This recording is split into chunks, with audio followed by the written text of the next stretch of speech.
Siang Mang Hasan, Ya. izin Novian dari Suara.com mau nanya terkait upacara peringatan HUT. Ini akan dilaksanakan di IKN seperti tahun sebelumnya, di mana Presiden Jokowi terakhir kembali lagi ke Jakarta di sana. Dan juga terkait kapan rilis logo HUT RI yang kemarin baru dibuka sayembaranya itu. Terima kasih. Ya. Kalau informasi terakhir yang kita dapatkan, pelaksanaan perayaan 17 Agustus akan dilaksanakan di Jakarta. Panitianya sudah dibentuk.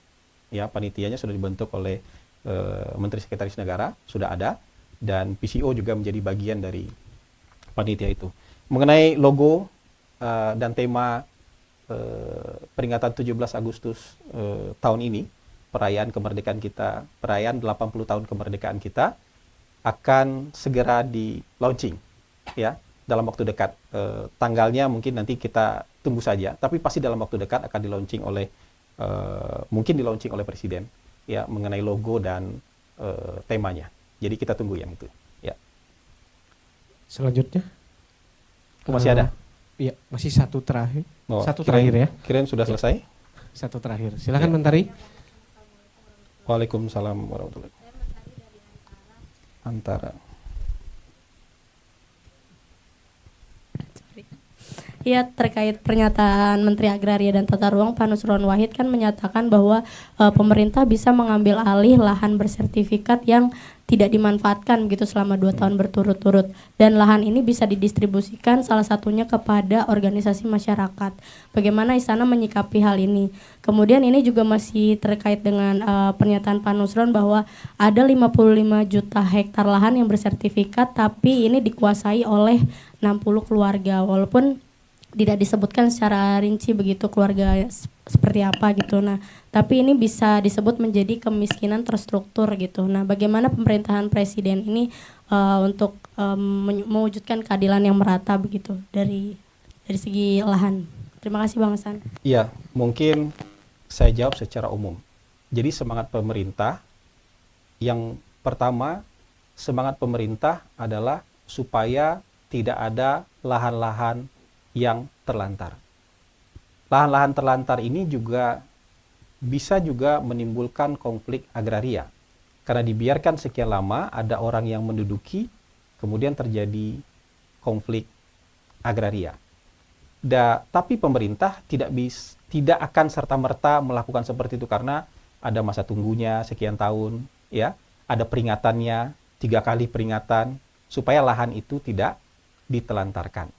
Dan ini dasar hukumnya ada peraturan pemerintah tahun nomor 20 tahun 2021. Jadi bukan kebijakan baru. Dasar hukumnya sudah ada. Semangat pemerintah yang kedua adalah keadilan. Jadi kalau ada kapital-kapital besar yang memiliki lahan atau mengelola lahan di luar kewenangannya. Misalnya dia dapat hak untuk kelola 100.000 hektar, tapi dia mengelola 150.000 hektar, dan sisanya itu tentu akan harus dikembalikan kepada negara. Ini untuk keadilan nih. Ini untuk keadilan. Jadi semangat pemerintah untuk keadilan, ya. Semangat pemerintah yang kedua adalah supaya tidak ada lahan-lahan yang telantar, karena harusnya ketika lahan dimiliki digunakan, atau kalau misalnya itu HGU, ya, itu harus kan digunakan untuk kegiatan-kegiatan yang produktif, bukan dibiarkan begitu saja. Jadi semangatnya itu bukan semangat mengambil, semangatnya itu adalah mendorong orang yang memiliki lahan supaya menjadikan lahannya produktif atau digunakan, ya, supaya nanti nggak diduduki orang, tiba-tiba 10 tahun datang, loh kok sudah ada orang di sana, jadi konflik agraria. Itu mencegah konflik-konflik yang tidak perlu. Semangat tadi juga, kalau cuma dapat lahannya segini, X, jangan X tambah 5 gitu. Atau jangan X tambah 10. Yang tambah 10 itu ilegal, harus dikembalikan kepada negara. Kira-kira semangatnya seperti itu. Ya. Saya rasa sudah semua terjawab. Saya rasa sudah selesai semua. Terima kasih Pak Kepala Hasan Saya juga Hasbi. mengucapkan terima kasih kepada teman-teman yang sudah berkenan hadir.